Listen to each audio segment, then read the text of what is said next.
우리 아이들이 가지고 있는 이 숨은 재능이 참 많다 하는 거예요. 숨어 있는 재능이. 어제 우리 합창은 대상을 받았거든요. 우리 합창이, 우리 교회가. 아, 진짜 기적 같은. 우리 딸이 반주를 하는데 어떠니? 그랬더니 아빠 기대하지 마 올해는. 아빠 기대하면 안 돼. 힘들어. 그래? 그래도 아빠는 기대가 되는데 그런데 어제 뚜껑을 열어보니까 우리가 대상인 거예요. 얼마나 감사한지. 이따가 아이들 와서 이제 시상할 텐데 여러분 박수 많이 쳐주시기 바랍니다. 박수 많이 쳐주시고 음으로 양으로 수고하신 분들이 많기 때문에 일들이 이루어지는 거예요. 어제도 우리 다른 분들이 오셔서 다들 그런 거예요. 우리 하늘문 교회는 참 독특하다는 거예요. 어떻게 이렇게 조용히 섬기는 분들이 많은지 모르겠다는 거예요. 일이 어떻게 구석구석 그냥 착착 돌아가니까 그게 하나님의 축복이 아니고 무엇이겠습니까? 여러분들 은혜로 승리하시길 주의 이름으로 축원을 드립니다. 오늘은 실족하지 않는 자가 복이 있다는 내용이에요. 실족하지 않는 자가 복이 있다. 본문의 말씀을 보면 그토록 신앙이 좋았던 요한이, 여기서 말하는 요한은 사도 요한이 아니라 세례 요한입니다. 성경에 나오는 요한이라는 이름을 가지고 있는 유명한 사람이 딱 두 사람이 있는데, 한 사람은 예수님의 제자 사도 요한이었고 또 한 사람은 예수님보다 6개월 먼저 태어나서 사역도 6개월 먼저 하다가 하나님의 품에 가셨던 세례 요한입니다. 근데 이 세례 요한의 믿음이 예수님의 길을 준비했던 유명한 사람이었는데 이 사람의 믿음이 오늘 말씀을 보니까 흔들리고 있습니다. 요한은 여자가 낳은 자 중에 예수님이 표현하신 거예요. 사람이 평가한 것이 아니라 최고의 상남자였습니다. 여자가 낳은 자 중에 최고로 큰 사람이라 했어요. 그런데도 그는 예수님이 과연 하나님의 아들이 맞는지, 예수님이 그리스도가 맞는지에 대해서 의심을 하면서 오늘 본문의 말씀을 보니까 흔들리고 있어요. 그는 가장 먼저 예수님이 누구인지를 알아보았습니다. 예수님이 자신에게 세례를 받기 위해서 요단강으로 나올 때 보라, 세상 죄를 지고 가는 하나님의 어린 양이로다. 예수님을 향해서 대뜸 알아봤습니다. 내가 나에게 세례를 베풀라. 주여, 내가 당신에게 세례를 받아야 되는데 어찌하여 당신이 나에게 세례를 받는단 말입니까? 그것이 하나님의 뜻이니라. 그러면서 예수님에게 세례를 베풀었습니다. 그래서 온 세상에 예수님이 메시아임을 처음으로 알렸던, 선포했던 사람이 세례 요한입니다. 그는 예수님이 자신의 뒤에 비록 오시지만은 자신과는 비교할 수 없는 능력을 가지신 분이라는 것을 말씀을 통해서 드러내고, 자신들의 제자들이 어디로 갈 것인가 고민할 때에 당연히 예수님에게로 가야 된다. 나는 신랑 되신 예수님에게 신부인 너희들을 접붙이는, 연결해주는, 나는 중매쟁이에 불과하기 때문에 나는 없어져야 되고 그분이 흥해야 된다. 나는 망해야 되고 그분은 잘 돼야 된다 하는 것을 외쳤던 유명한 사람이고, 이런 말도 했습니다. 나는 물로 너희에게 세례를 주거니와 그분이 오시면 너희에게 불로 세례를 줄 것이니라. 성령과 불로 너희에게 세례를 줄 것이니라. 이런 말씀까지 들려주었던 사람이 세례 요한이라는 믿음의 사람이었습니다. 그래 예수님에게 세례를 베푸실 때 하늘이 열리는 걸 봤어요. 하늘이 열리고, 하늘이 실제로 열리는 것을, 많은 학자들이 하늘이 실제로 열리는 것을 봤다는 거예요. 하늘이 실제로 열리고 성령이 비둘기같이 쏟아지고 그 위에서 음성이 딱 들립니다. 이는 내 사랑하는 자요 내 기뻐하는 자이니라. 하나님의 음성이 들려왔습니다. 그 음성을 듣는 체험까지 했던 사람이 세례 요한이라는 인물이었어요. 그런데 예수님이 메시아라는 사실을 의심하고 있는 거예요. 의심하면서 신앙이 흔들리고 있는 겁니다. 아무리 믿음이 좋은 사람이라 할지라도 얼마든지 잘 들으셔야 됩니다. 신앙이 흔들릴 수 있어요. 의심에 빠질 수 있어요. 그래서 혼란과 침체 속으로 들어갈 수 있다는 사실을 저와 여러분들이 명심하셔야 될 것입니다. 그럼 요한의 믿음이 흔들린 이유가 도대체 무엇입니까? 그토록 경고하던 요한의 믿음이 왜 흔들린 것입니까? 요한이 믿음이 흔들렸을 때가 있었을 거 아니겠습니까? 그때는 요한이 천연의 요새라고 불려졌던 마카이루스 성에 갇혀 있을 때였습니다. 이 감옥은 사해 동편에, 사해 서편이 아니라 사해 동편에 위치하고 있었고, 학자들에 의하면 세례 요한은 이 성에 약 1년 정도 감옥에 갇혀 있었다고 합니다. 헤로드 왕이 동생의 아내였던 자기 제수씨죠. 자기 제수씨를 아내로 취하였기에 그 죄를 질책을 하다가 헤롯에 의해서 끌려가서 감옥에 갇혀 있는 상태였습니다. 그렇다면 요한은 감옥에 갇혀 있었기에 예수가 그리스도라는 사실을 의심하며 믿음이 흔들렸던 것입니까? 그것은 아닙니다. 전적으로 그렇게 보기에는 좀 어려워요. 하지만 분명한 것은 그가 감옥에 갇혀 있는 동안에 그의 믿음은 조금씩 금이 가기 시작했다는 거예요. 조금씩 흔들리기 시작했다는 거예요. 아무리 믿음이 좋은 사람이라도 잘 들으셔야 됩니다. 삶의 복을 누리지 못하면, 삶의 축복을 누리지 못하고 물질의 엄청난 공고함 속으로 빠지게 되면 누구나 신앙에 금이 갈 수 있어요. 누구나 신앙이 흔들릴 수 있는 거예요. 그래서 여러분 잠언서의 말씀에 아굴의 기도가 나오잖아요. 여러분들 내가 너무 많아서 하나님을 부정하지도 않게 해달라고, 너무 적어서 하나님이 없다 하지도 않게 해달라고. 이 기도는 정말 필요한 거예요. 요한 3서 2절에 있는 말씀을 보니까 이런 말씀이 있습니다. 가이오라고 하는 유명한 장로님에게 사도 바울이 편지를 쓰는 거예요. 그가 뭐 때문에 편지를 썼냐? 그가 진리 안에서 행한다는 것입니다. 사랑하는 자여, 세 가지 얘기합니다. 내 영혼이 잘됨 같이 내가 범사에 잘되고 강건하기를 원하노라. 여러분 이 삼박자의 축복을 여러분들이 받아서 누리시기를 예수님의 이름으로 축원을 드립니다. 영혼이 잘 돼야 돼요. 범사도 잘 돼야 됩니다. 우리 아이들 여러분 은혜로 상 받았다 그랬어요. 은혜로 상 받은 거예요. 제가 봤을 때는.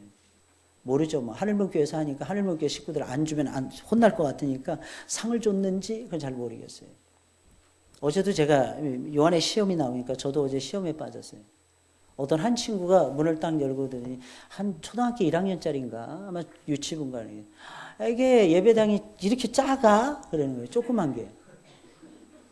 그래서 너무, 제가 이렇게 쳐다봤어요. 남자아이였거든요. 그랬더니 뒤에 따라오는 선생님이 있는 거예요. 제가 아는 사람이에요. 그랬더니, 우리 교회가 쓸데없이 예배당이 큰 거야. 여기는 딱 적당한 거야. 그리고 나서 오전에 예배 드리고, 그 다음에 이제 독창인가요? 유년부 독창까지 딱 하고, 그 다음에 밥 먹으러 내려가는데, 하필이면 얘가 와서 똑하니 저를 또 올려다보고 있는 거예요. 쳐다보는 거예요. 예배당이 작아. 이놈이 조그만 게 저한테 또 두 번째 시험을 또 안기는 거예요. 자식, 이거 웃기네. 누구나 다 크고 작은 일에 시험 받을 수 있죠. 저는 그런 마음이 들었습니다. 하나님이 우리 예배당 새로 주시겠다. 이런 마음입니다. 제가 아주 오래 전이었는데 18년 전이었어요. 예배당, 교회를 개척하려고 이렇게 했더니 어느 목사님이 저를 부르시더라고. 이 목사님, 개척하지 마세요. 왜요? 목사님. 세 가지가 없기 때문에 개척하시면 안 됩니다. 그러더라고요. 세 가지가 뭘까요? 여러분. 첫째, 목사님은 영주권이 없습니다. 영주권이 없는 목사는 여기서 살아남기가 힘듭니다. 두 번째, 따르는 성도가 없습니다. 따르는 성도가 아무도 없잖아요. 목사님하고 같이 개척하겠다고 하는 분이 아무도 없잖아요. 아니, 목사가 먼저 예수님도 뭐 다른 사람이 있어서 사역 시작하셨나? 세 번째, 목사님은 집이 없잖아요. 집은 또 왜 필요합니까? 그랬더니 그분이 하시는 말씀이 여기는 예배당을 전부 다 렌트하고 빌려서 쓰니까 목사 사택이라도 안정적으로 집이 있어야 된다는 겁니다. 그분은 큰 농장을 가지고 있는 큰 집을 가지고 계신 훌륭하신 목사님이었습니다. 그분은 그 세 가지를 다 갖추고 계셨어요. 저하고 둘이서만 얘기했어요. 사모님들 안 계시고. 딱 나오는데 제 마음속에 그런 마음이 들더라고요. 하나님이 세 가지가 필요하다면 세 가지를 주시겠구나. 세 가지가 필요하다면 세 가지를 주시겠구나. 한 가지만 딱 말씀드릴게요. 저희 집이 그 목사님 집보다 2배 큰 집을 주시더라고요. 할렐루야. 할렐루야. 저희 개척하려고 딱 했을 때는 아무것도 없었지만은 하나님이 개척의 깃발을 딱 드니까 하나님이 성도들도 보내주시고 지금도 생각이 나요. 개척을 했는데 아무도 없는 거예요. 우리 조카애 데리고 예배 드리는데 우리 조카애가 그러는 거예요. 삼촌 오늘도 우리 식구끼리 예배 드리진 않겠지? 우리끼리만 예배 드리면 어떡해? 우리 차에 5명 타는 승용차에 타고 점심까지 다 준비해가지고 예배당으로 가는데 우리 조카애가 저한테 그렇게 얘기를 하더라고요. 그때 우리 조카애한테 제가 그랬습니다. 여호와 이레라는 말이 있다. 성경에. 하나님이 준비하신답니다. 제가 2월 첫째 주부터 예배를 드리기 시작을 했는데 그리고 바로 영주권을 넣었습니다. 신기한 거 말씀드릴까요, 여러분들? 첫째 주부터 4월 첫째 주에 우리가 창립 기념 예배가 4월 달에 있었어요. 4월 첫째 주 4월 1일이었습니다. 2000년 4월 1일이었어요. 근데 참 신기합니다. 하나님께서는요, 단 한 번도 저희 가족끼리만 예배 드릴 수 있도록 하지 않으셨어요. 하나님은 보내시더라고요. 하나님이 역사하시더라고요. 그리고 3개월 후에 제가 영주권을 얻었습니다. 그리고 1년 만에 교회가 자립을 하더라고요. 하나님은 은혜를 주시더라고요. 저는 우리 아이들이 실력으로는 절대로 이 세상 못 이긴다고 확신합니다. 근데 한 가지 확실한 게 있어요. 하나님이 은혜를 주시면 세상을 얼마든지 잡아먹을 수 있더라고요. 확신해요. 여러분, 확신해요. 하나님 보내주시는데 어쩌란 말입니까? 하나님이 사람을 붙여주시는데 어쩌란 말입니까? 그래서 여러분, 우리의 삶 속에 열매가 보이지 않으면 누구나 흔들릴 수 있다는 거예요. 우리의 삶의 열매를 구하셔야 됩니다. 우리의 삶의 복을 구하셔야 됩니다. 이유가 무엇입니까? 구하는 만큼 하나님이 주시거든요. 구하지 않으면 아무것도 안 주시거든요. 구했을 때 하나님이 주시거든요. 저는 우리 아이들이 크게 달라요. 하나님, 우리 아이들이 일당 100, 1000은 감당해내게 해달라고 기도합니다. 근데 신기한 게 있어요. 저는 그대로 이루어질 것이라고 제 마음속에 의심해 본 적이 한 번도 없다는 사실. 그래서 우리 아이들이 뭘 하든, 보통 그러잖아요, 엄마들이. 네가 뭘 해. 부모가 그렇게 부정적으로 바라보니 애가 뭘 하겠습니까, 애가. 애들은요, 기가 삽니다. 뭐에 기가 사는 줄 아십니까? 지가 못해. 근데도 엄마가 봤을 때 너는 잘한다. 넌 최고야. 그러면 애는요, 그거 생각하면서 자기가 진짜 최고인 줄 알아. 목사님, 현실이 안 그런데 거짓말할 수 없잖아요. 거짓말이 아니라 부모가 믿음이 없는 거야. 아이들이 통과하는 데 보면요, 시험 잘 봐가 털마가 통과하는 애들이 많습니까? 저 별로 많이 못 봤어요. 실력이 대단해서 통과하는 아이들 있습니까? 거의 못 봤어요. 거의 턱걸이입니다. 대학 들어갈 때 꼴등으로 들어간 애들 봤어요, 저는. 제 친구 중에 컨닝 해가지고 대학을 들어갔습니다. 대학 들어갔는데 걔가 거의 1등으로 나갔어요. 애들이 깜짝 놀랐어요. 어떻게 이런 일이 벌어질 수 있나. 알고 봤더니 그 친구는 대학 과정에서 써먹을 수 있는 것들을 준비를 잘했더라고요. 중고등학교 시절에. 첫째, 책을 많이 읽었어요. 둘째, 영어를 잘했어요. 영어 시험은 잘 못 봤어요. 근데 영어를 잘했습니다. 세 번째, 이 친구 참 신기합니다. 한자에 유동등했어요. 근데 우리 대학 때 거의 대부분 한자를 막 갈겨 쓰는 교수들을 많이 만나잖아요, 여러분들.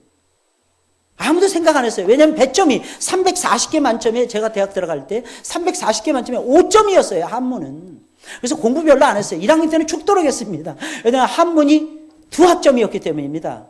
2시간 동안 한문을 배웠어요. 게다가 한문이 고등학교 때 배우는 한문하고 중학교 때 배우는 한문은 수준이 달라요. 고등학교 때 배우는 한문은 사자성어가 막 쏟아집니다. 저 지금 그때 뭐 자원이 박래하면 불령역호라 뭐 이런 거 있잖아요. 시지위 시지위면 부지위면 시지야라 뭐 이런 말들이 있잖아요, 여러분들. 참 신기한 게 그게 거의 대부분 고등학교 때 배운 내용이었어요. 근데 2학년 말부터 안 하는 거예요. 왜? 점수가 배점이 5점밖에 안 된다는 것이었어요. 근데 참 신기합니다. 걔는 열심히 했어요. 걔는 다른 애들에 비해서 성적이 떨어졌어요. 비록 컨닝해서 대학은 들어갔지만 대학 들어갈 준비를 이 친구가 사실은 하고 있었어요. 오해하시면 안 됩니다. 목사님 컨닝해서 대학 그거 아니죠. 그런 뜻이 아니죠. 설사 그렇게 들어가도 감당해내는 게 한국의 대학입니다. 제 제자 중에 한 친구가 있는데 공대를 나왔어요. 정말 공부 못했어요. 근데 제대했을 때가 9월 첫째 주였습니다. 11월 달에 학력고사 보는 거, 수능을 보는 거예요. 2달 공부했어요. 2달. 독서실에 가서 저한테 기도받으러 왔어요. 목사님, 제가 이거 감당해낼 수 있을까요? 어제 왔어요. 어제 그 교회 지휘자로 따라왔더라고요. 애들 감독하면서. 제가 이렇게 기도해 줬어요. 하나님, 대학은 은혜로 들어갑니다. 하나님, 이 친구가 대학을 잘 들어갈 수 있도록 하나님께서 도와주세요. 난 걔가 너무 사랑스러웠어요. 왜냐하면 그 친구가 제대하면서 제가 지휘자의 지휘봉을 놓을 수 있었어요. 첫째, 이게 너무 감사한 거 하나요. 저는 지휘하다가 죽는 줄 알았거든요. 이 세상에 제일 힘든 게 지휘더라고요. 더 다른 건 다 할 수 있는데 지휘는 못 하겠더라고요. 일단 열을 받아. 찬양대원들이 말을 안 들었어요. 예배 전에 은혜가 하나도 안 되는 거예요. 저는 우리 권사님 성자 같은 얼굴을 하고 앉아 계시면 기적이라고 생각해요. 어떻게 저렇게 앉아 계실 수 있을까? 저는 그게 안 돼요. 얼마나 1년 반 하면서요. 미쳐 죽는 줄 알았어요. 하나님 지휘자 좀 보내주세요. 하나님 지휘자. 근데 얘가 딱 제대로 한 거예요. 와, 근데 책임감이 짱인 거야, 책임감이. 너무 쓸모있는 아이였어요. 대학에 들어갔을까요? 못 들어갔을까요? 들어갔습니다. 한 1년 지나니까 얘가 시험이 들은 거예요. 목사님 기도해 주세요. 아니 왜? 그랬더니 제가 공대를 나와서 그런지 대학을 못 따라가겠어요. 야, 네가 안 해서 그런 거야. 너 그런 어떤 마귀적인 생각을 어떻게 하니? 하나님이 너를 들여보냈는데 네가 못한다고 생각하니까 네가 못하는 거야. 목사님이 기도해 줄게. 너는 충분히 할 수 있는 아이야. 야, 대학도 들어갔는데 그 어려운 관문인 대학도 들어갔는데 대학에서 버티지 못한다면 말이 되겠니?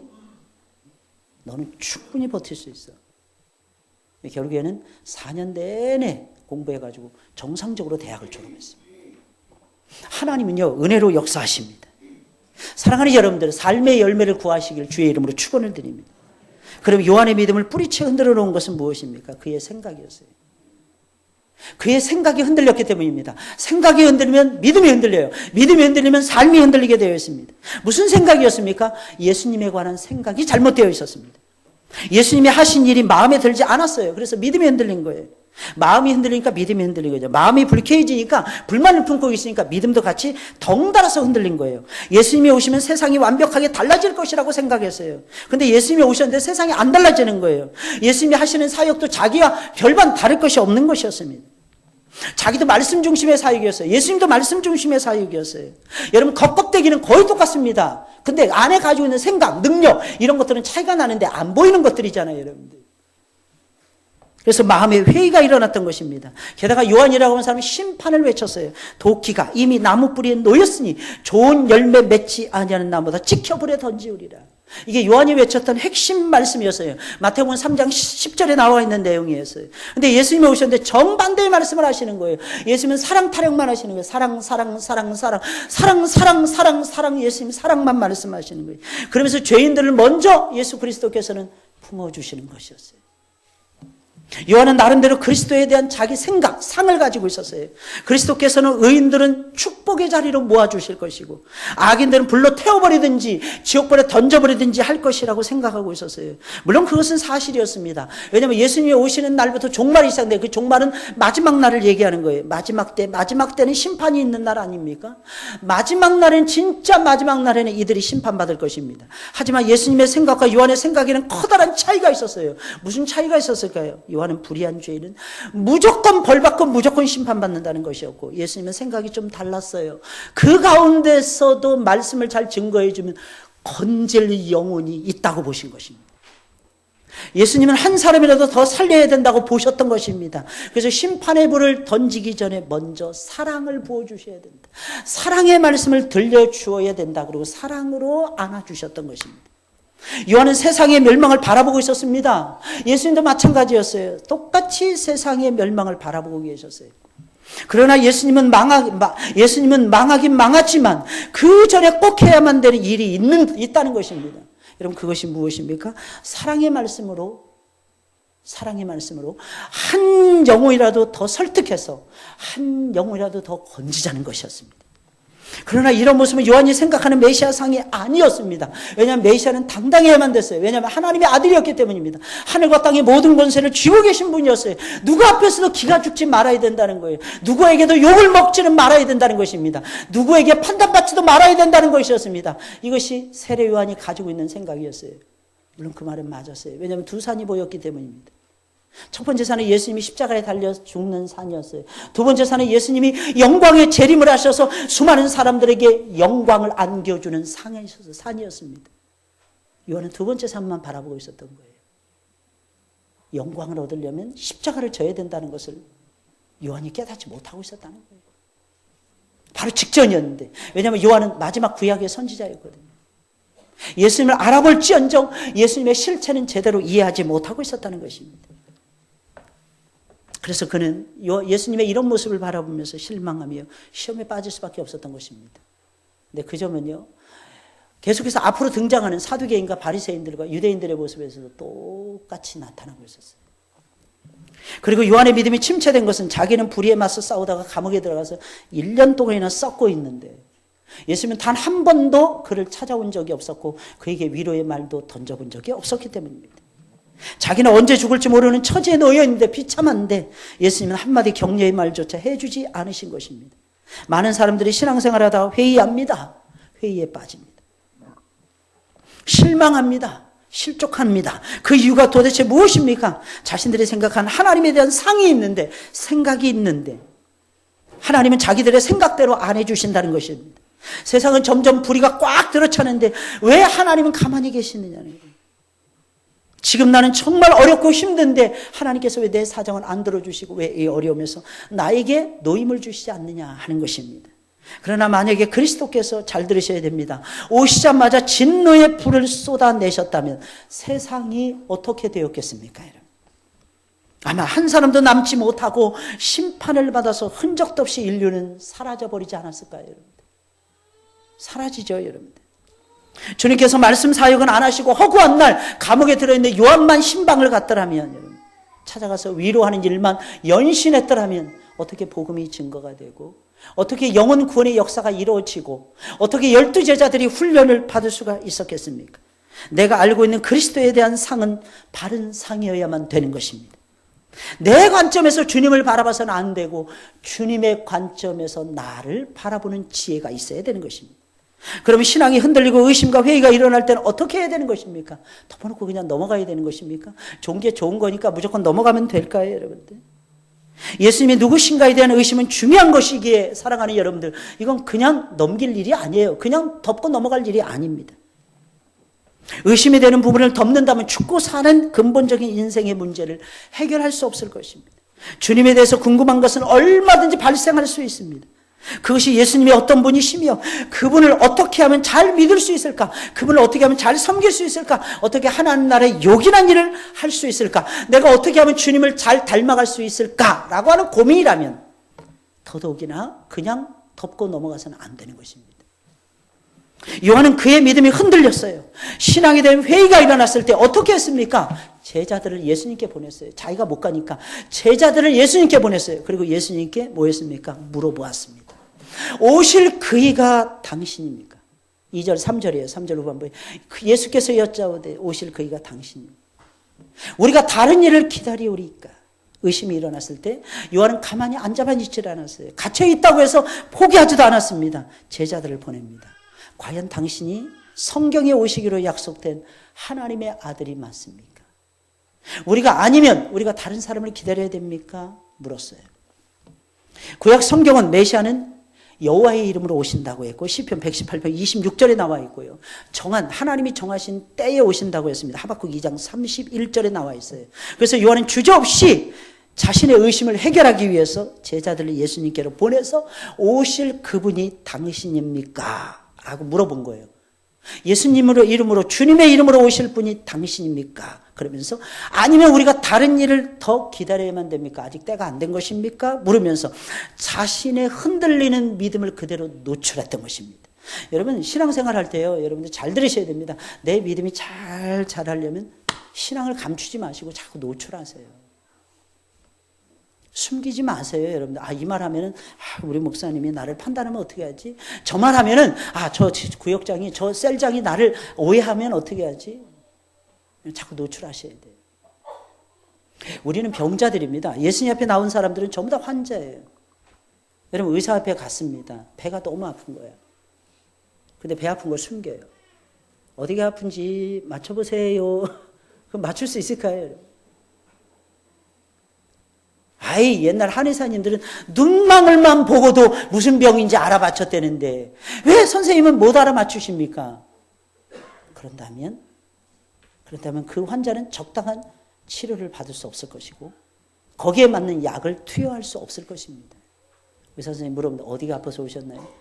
정중하게 얘기해야 돼요, 여러분들. 다 드러내야 돼요. 사실은 배가 너무 아파요. 한 달이 넘었습니다. 어떻게 아픕니까? 수시가 아프십니까? 다 얘기해 줘야 돼요.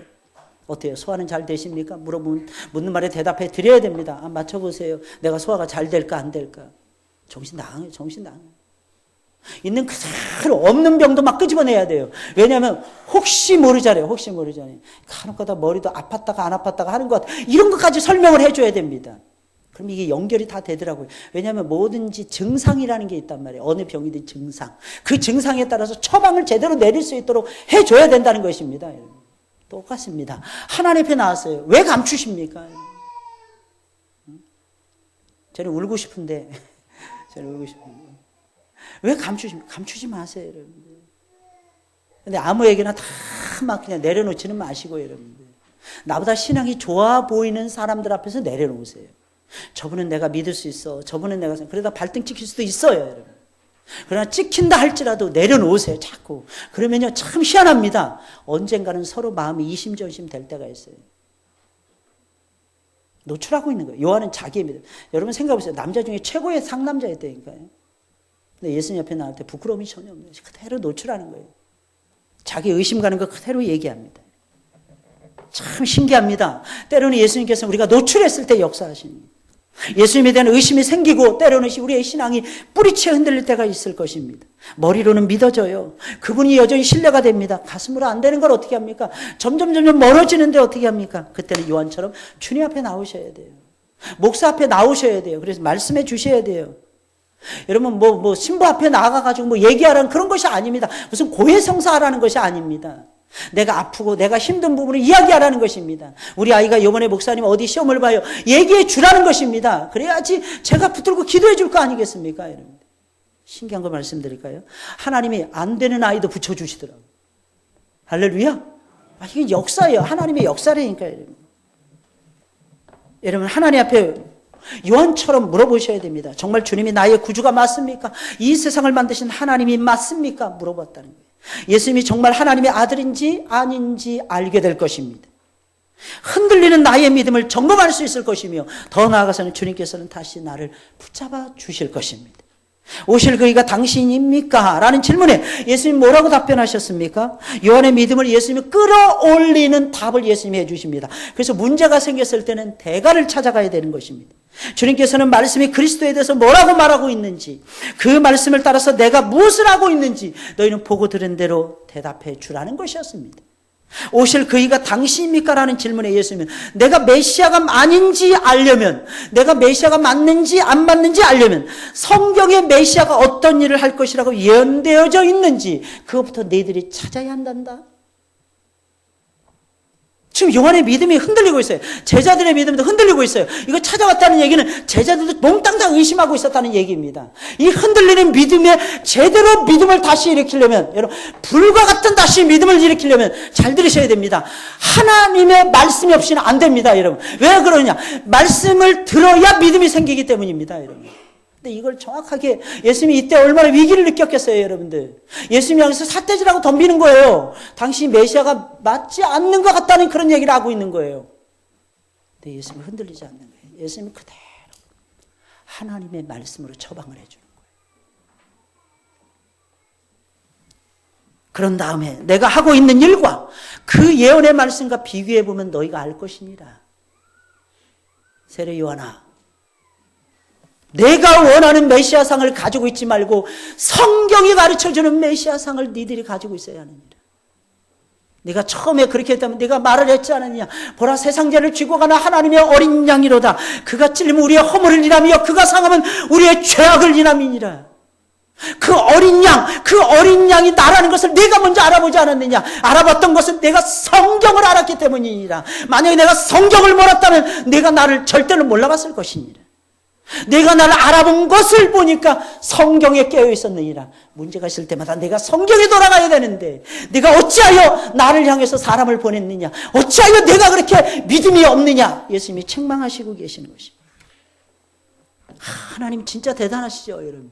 예수님 정말 대단하시죠. 예수님 목적은 딱 한 가지입니다. 우리 영혼 구원, 우리 영혼의 변화. 예수님 원하시는 거 그거예요, 여러분. 그래서 본문 4절 5절에 있는 말씀에서 예수께서 대답하여 가라사대 너희가 가서 듣고 보는 것을 요한에게 구하되 소경이 보며 안진뱅이가 걸으며 문둥이가 깨끗함을 받으며 귀머거리가 들으며. 여기까지는 성경에 있어요. 이사야 35장 그 다음에 이사야 61장에 나와 있는 내용입니다. 근데 죽은 자가 살아나며 이건 없어요. 예수님이 삽입시킨 응용하신 거예요. 죽은 자가 살아나며 부활의 소망을 안겨주시는 거예요. 가난한 자에게 복음이 전파된다 하라. 예수님이 요한에게 구하라고 말씀하신 내용은 이미 이사야 선지자가 예언한 메시아에 관련된 예언의 말씀이었어요. 이사야 35장 5절 6절에 보니까 이런 말씀이 있어요. 그때에 소경의 눈이 밝을 것이며 귀머거리의 귀가 열릴 것이며 그때 저는 자가 사슴같이 뛸 것이며 벙어리의 혀는 노래하리니. 이사야 61장에 건너뛰고 예수님이 또 예언하십니다. 1절에 주 여호와의 신이 내게 임하셨으니, 여기서 내게라는 것은 예수 그리스도를 얘기하는 거예요. 이는 여호와께서 내게 기름을 부으사, 성령의 기름을 얘기하는 거예요. 기름을 부으사 가난한 자에게 아름다운 소식을 전하게 하려 하심이라. 나를 보내사 마음이 상한 자를 고치시고 포로된 자에게 자유를, 갇힌 자에게 노임을 전파하며. 이 말씀이에요. 이 말씀을 근거로 예수님이 이 말씀을 들려주고 있는 거예요. 예수님은 각색 병든 자들을 고치시고 가난한 자들에게 복음을 전파하셨고 그들을 속박에서 건져주시고 마음이 상한 자를 고치시는 분은 성경에 분명히 메시아라고 되어 있다. 메시아가 아니고서는 이 일을 못한다고 되어 있다. 과연 하나님의 말씀이 맞는지 살펴보거라. 심지어 주님은 말씀에 예언되지 않은 죽은 자를 살리는 그 놀라운 사역까지도 설명하시면서 너희가 기다리던 메시아는 분명히 너희 가운데 와 있느니라. 이걸 예수님이 가르쳐 주시는 거예요. 그 말씀 속에 성경이, 다시 말씀드린 이런 뜻입니다. 성경이 예수님에 대해서 예언하고 있단다. 그 말씀 속에서 먼저 그리스도를 찾아보거라. 말씀이 가르치는 대로 그리스도를 믿으라. 왜 너희는 너희 생각대로 나를 믿느냐? 는 말씀이었어요. 사람들은 자기 나름대로의 생각을 가지고 예수님을 열심히 섬깁니다. 근데 마지막에는 죄송합니다. 멀어지는 거예요. 마지막에 멀어지는 사람들이 어디 한두 명입니까? 그래서 요한복음 6장에 보니까 예수님 물으십니다.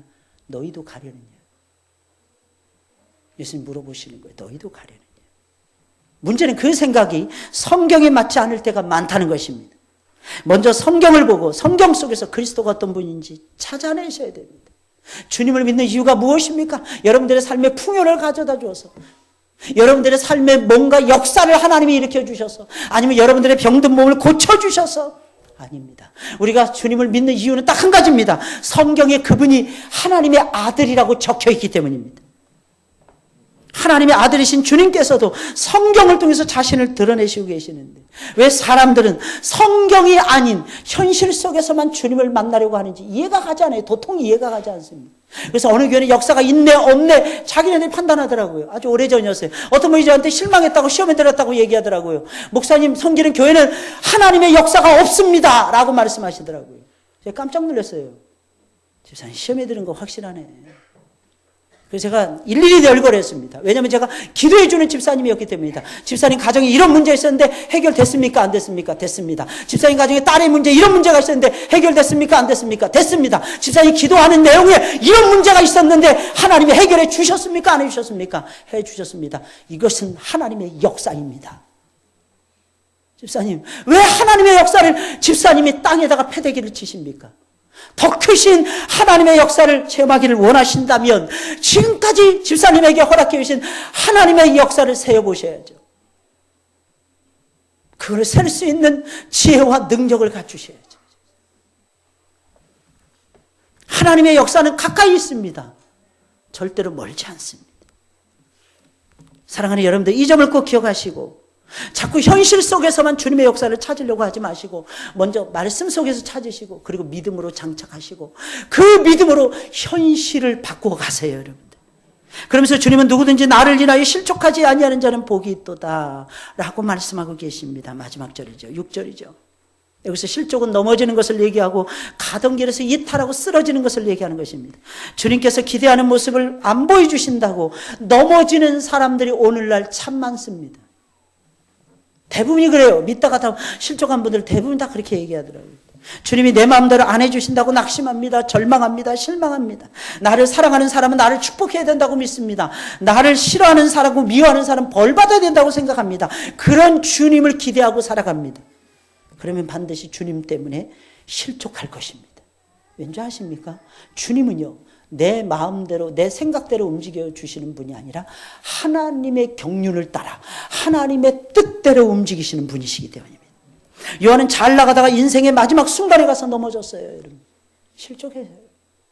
누구나 실족할 수 있음을 보여주는 거예요. 가장 먼저 메시아를 발견했던 사람이었습니다. 선구자 같은 믿음의 사람이었습니다. 감옥 속에 갇힘으로 그의 영혼은 서서히 죽어가기 시작한 거예요. 그러나 그의 신앙의 위기는 어려운 환경 때문이 아니었습니다. 근본적으로 다 예수님 때문이었어요. 예수님에 대한 이해도가 부족했어요. 예수님의 역사에 전능하신 선하신 손길에 대한 이해가 너무너무 턱없이 부족했습니다. 그러니까 시험에 빠지죠. 메시아라면 적어도 이 정도의 위험은 보여주어야 돼라고 생각하고 있었습니다. 그런데 예수님의 모습이 전혀 자기의 생각하고 맞지 않는 것이었어요. 흔들리기 시작한 것이죠. 많은 처음 믿는 사람들 좀 신앙이 올라갈 때 넘어지는 부분이 이것입니다. 왜 예수님께서 이 땅에 가난한 자들을 많이 두셨느냐는 것입니다. 사람의 아들 이문열 씨가 썼던 그 책 속에 그런 내용이 나옵니다. 주인공인 아스페르치라고 하는 사람. 원래 이 사람은 바리새인이 되려고 했습니다. 중간에 실족합니다. 이유가 무엇인 줄 아십니까? 하나님께서 가난한 자들, 예루살렘 성에서 성전에서 멋지게 제사를 드리는데 그 성전의 뒤안편에서는 거지들이 득실득실거리고 하나님을 믿는 세상이라면 왜 이 모양 이 꼴이 된단 말입니까? 라고 말하는 것이었어요. 항의했습니다. 그런데 여러분 잘 아셔야 됩니다. 그가 왜 항의했는지 아십니까? 처음엔 그 생각 못했어요. 중간에 그렇게 됐어요. 중간에. 왜 그런 줄 아십니까? 자기가 어떤 여인과의 사랑에 빠집니다. 근데 그 여인은 유부녀였어요. 자기의 죄를 감추기 위해서 성경을 다시 보기 시작합니다. 어떻게 하면 자기의 죄를 감출 것인가 하는 부분이었어요. 자기의 죄 때문에 자기가 죽어가고 있다는 것을 자기 스스로 입증해 주었던 사람이 아하스페르치라고 하는 인물이었습니다. 그는 영원히 못 돌아옵니다. 근데 신기합니다. 그 아하스페르치를 생각했던 또 다른 사람 현대인은 나오는데 그 사람의 주인공의 이름은 제가 생각이 나지 않습니다. 한 30년 전에 읽었던 책이기 때문에 생각이 안 나요. 근데 놀라운 사실은 그는 돌아왔어요. 현대에 그 사람은 돌아왔어요. 왜 돌아왔는지 아십니까? 주님 때문이었습니다. 주님에 대한 오해가 풀렸기 때문입니다. 사랑하는 여러분들 꼭 기억하시기 바랍니다. 내 생각대로 주님을 믿으시면 안 됩니다. 신앙은요, 언제 마귀가 채갈지 몰라요, 여러분들. 주님의 말씀을 따라서 믿으셔야 됩니다. 주님의 말씀이 뭐라고 적혀있는지, 내가 지금 어떤 시험에 빠져 있어요. 내 그 시험이 하나님 말씀에 맞다고 말씀하시는지 재어보셔야 돼요. 100사람한테 물어보세요. 목사님, 제 말이 틀린가? 그거 필요 없어요, 여러분들. 타락한 영혼들이 말하는 100마디의 충고가 내 영혼을 살릴 수 있다면 예수님이 이 땅에 안 오셨죠. 영혼은 하나님의 말씀으로만 살릴 수 있습니다. 말씀으로 들어가세요. 우리 주님은 말씀으로 우리에게 가르쳐주고 있습니다. 주님께서 자신에 관한 예언된 말씀을 들려주셨어요. 세례 요한에게. 그의 믿음을 다시 고추 세워주신 거예요. 귀중한 한마디의 말씀, 이게 중요해요. 결정적일 때 나를 살리는 것은 주님의 귀중하신 말씀입니다. 나 누구든지 나를 인하여 실족하지 아니하는 자는 복이 있도다. 예수님 알고 계셨어요. 사람들이 시험에 빠지는 건 나 때문이라는 것을. 예수님 때문에 과연 몇 번이나 눈물을 흘리셨습니까? 그때마다 예수님 때문에 넘어지지는 않으셨습니까? 넘어지지 않으려면 말씀 속으로 돌아가셔야 됩니다. 말씀 속으로 돌아가셔서 예수님의 음성을 다시 들으셔야 됩니다. 그러면 거기서 여러분들은 인생의 답을 찾을 수 있을 것입니다. 답이 정도 아니에요. 정답을 찾을 거예요. 명쾌한 정답을 발견하고 새 힘을 얻고 높이 날아오르게 될 것입니다. 이게 성경이 주는, 우리에게 주는 교훈입니다. 우리 찬송을 부르면서 우리 준비하신 예물 하나님께 드리겠습니다. 178장이에요. 170